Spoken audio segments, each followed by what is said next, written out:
c'est une vidéo qui date de depuis. Oui, là, c'est fait. Je reconnais que j'ai vraiment déçu beaucoup de personnes qui croyaient en moi.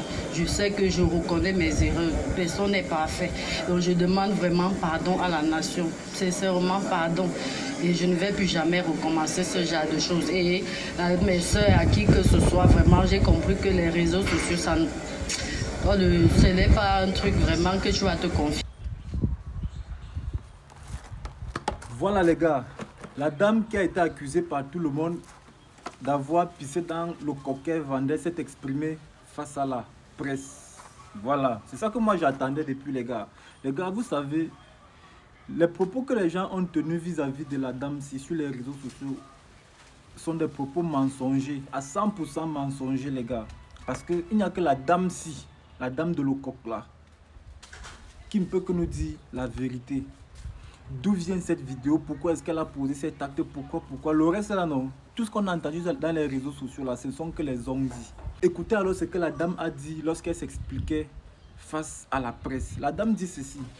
Elle reconnaît. Voilà la partie qui m'a d'abord intéressé même. En fait, la partie qui m'a beaucoup captivé lors de sa sortie là. Elle dit ceci. Elle reconnaît avoir pissé dans la marmite de coq.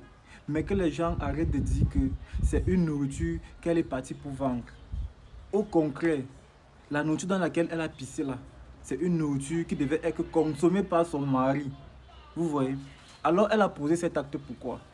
Elle a dit que elle a eu à pisser dans cette marmite de coq, tout simplement parce qu'elle avait les problèmes avec son mari à la maison. Comme elle était fâchée, comme toute personne, vous savez, quand vous êtes fâché, parfois même certains actes te passent dans la tête, certains actes sataniques te traversent l'esprit et tout. Elle a trouvé mieux de pisser dans la nourriture que son mari devait consommer.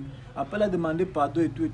C'est même passé, ils se sont arrangés et tout, jusqu'à ce que la vidéo tombe entre les mains du monsieur qui a arrangé son téléphone. Parce que bien après, son téléphone là, le téléphone dans lequel elle avait fait la vidéo là, c'était gâté. Vous voyez, quand le téléphone se gâte, son mari prend le téléphone pour aller réparer. Lorsque le réparateur finit de faire le travail, c'est lui maintenant qui sort cette vidéo. Donc ce n'est même pas que son téléphone a été volé comme les gens disaient là. C'est le réparateur qui a sorti la vidéo là du téléphone de la dame là. Vous voyez un peu. Donc la partie qui m'a beaucoup intéressé et là où je demande au monde entier de pardonner cette femme. C'est là où elle reconnaît avoir posé cet acte. Elle a demandé pardon. On dit souvent que les gars, une faute avouée, à moitié pardonnée. Vous voyez les gars, donc pardonnons cette dame. Elle a dit qu'elle ne va plus jamais recommencer et tout. Vraiment, elle est un être humain comme nous. Même nous là, nous posons les actes, après on regrette. Vous voyez, ne la condamnons pas parce qu'elle a pissé dans la marmite de coq. Certains font même plus que ça. Je ne suis pas sûr que l'acte qu'elle a posé là est plus odieux que l'acte que les ministres posent au Cameroun là, qui détournent les milliards et les milliards. Il faut laisser la dame là. Oui, il faut la laisser. Ne la condamnons pas. Il faut la libérer. Si vous l'avez déjà mise en garde à vue, libérez-la. Libérez-la tout simplement. Une faute avouée, à moitié pardonnée. Maman, on t'a déjà pardonné. Voilà. On est ensemble. C'était Kevin Otaro, le schématiseur.